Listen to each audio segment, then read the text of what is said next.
It was a simple job. Survey this moon, catalog any anomalies, and go home. That's what they told me. My name's Carson Hale, just another grunt working for the Epsilon Colonization Initiative. You know the type. Low pay, long shifts, and nothing but endless stretches of rock and dust. This particular rock was Argus 9, a barren moon orbiting some gas giant nobody bothered naming.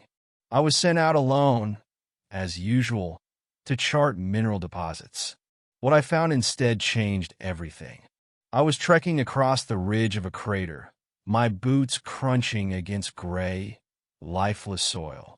The horizon was a haze of red from Argus 9's thin, toxic atmosphere, and my oxygen tank hissed quietly with every step.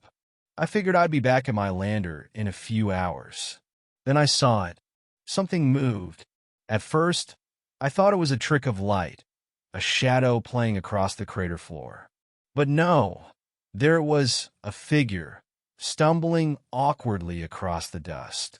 It looked humanoid, but it didn't make sense. Nothing was supposed to live here. I switched my helmet visor to magnify and froze. It was a woman, or something close to one. Her skin was pale silver, almost metallic, and her hair flowed like liquid light. She wore no suit, yet she gasped for air, clutching her chest as if each breath might be her last. Her eyes, large and glowing faintly violet, met mine across the distance. She crumpled to her knees. Instinct took over. I skidded down the ridge, my oxygen hissing faster as I sprinted toward her. My brain screamed why? Over and over. Argus 9 was dead. I couldn't help her. She shouldn't even be here. But I couldn't just leave her. She collapsed fully as I reached her, her body trembling violently. Up close, I realized she was impossibly thin. Her ribs showed beneath her strange silver skin, and her eyes, half-lidded, looked dull.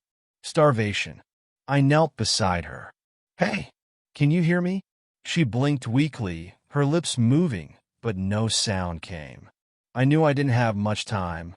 I flipped open the small emergency pack clipped to my suit and pulled out a meal bar, a dense, nutrient-packed block designed to keep humans alive in harsh conditions. I didn't know if she could eat it, but I had to try. "Here," I said, tearing the wrapper open. "Eat." Her eyes widened, glowing faintly brighter. She stared at the bar, then at me, as if I'd just handed her the key to the universe. Slowly, she reached out, her hand trembling, and took it. She bit into the bar, hesitant at first, then devoured the rest with desperate speed. When she finished, she looked at me, tears streaking her silver cheeks. "You," she whispered. Her voice was faint but clear, resonating with a strange melody. "You shared." We sat there for a moment, silent except for the hiss of my oxygen tank. She didn't need words to tell me what she'd been through. Her eyes said enough. Days, maybe weeks, wandering this wasteland. Alone, dying. Her breathing slowed, though it still looked like a struggle.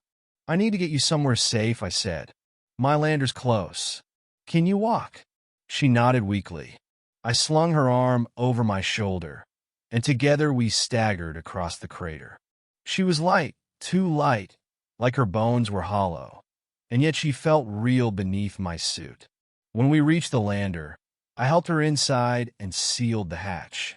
The oxygen systems hissed as breathable air filled the cabin. She collapsed onto the seat, gasping in deep, greedy breaths.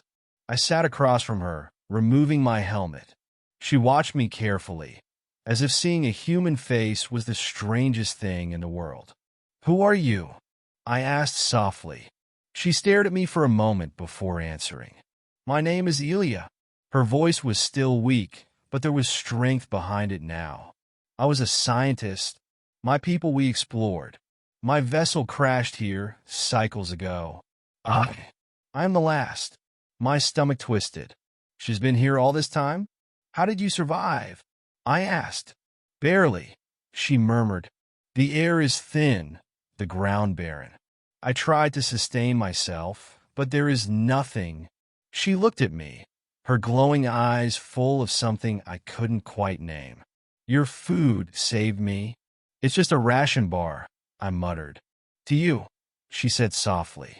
To me, it was life.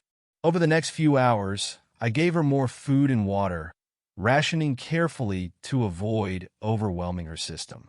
She spoke little, but when she did, her words lingered in my mind. You share what you have, she said, even when you do not know me. Why? I frowned. Because that's what you do when someone's in trouble. She tilted her head. Humans are strange. My people do not share so freely. It is inefficient. Yeah, well, I replied, smiling faintly. We're not always big on efficiency. She smiled back, small but genuine. When rescue finally came, a week later, Elia stood beside me as the retrieval team boarded the lander. The medics were stunned by her presence. An alien, alive and breathing, on a barren moon? I let them fuss over her, running scans and asking endless questions. Elia endured it all with quiet grace. But when it came time to leave, she turned to me and placed a hand on my shoulder. You saved my life, Carson Hale, she said. Not just with your food, but with your kindness. I will not forget. Don't mention it, I replied, trying to sound casual. It's what we do. Her violet eyes shimmered. Then perhaps you are more advanced than you believe. Months later, I heard rumors of diplomatic talks between humans and Elia's people, the Nixery. Apparently, she'd been an important figure before her crash. Now, she was a bridge between our species, speaking of humans as creatures who shared life. Me? I went back to fixing ships. Life returned to normal, mostly.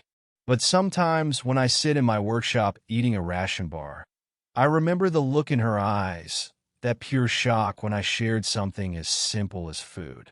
It reminded me that kindness, no matter how small, can mean everything to someone who has nothing. And maybe, just maybe, that's humanity's greatest strength.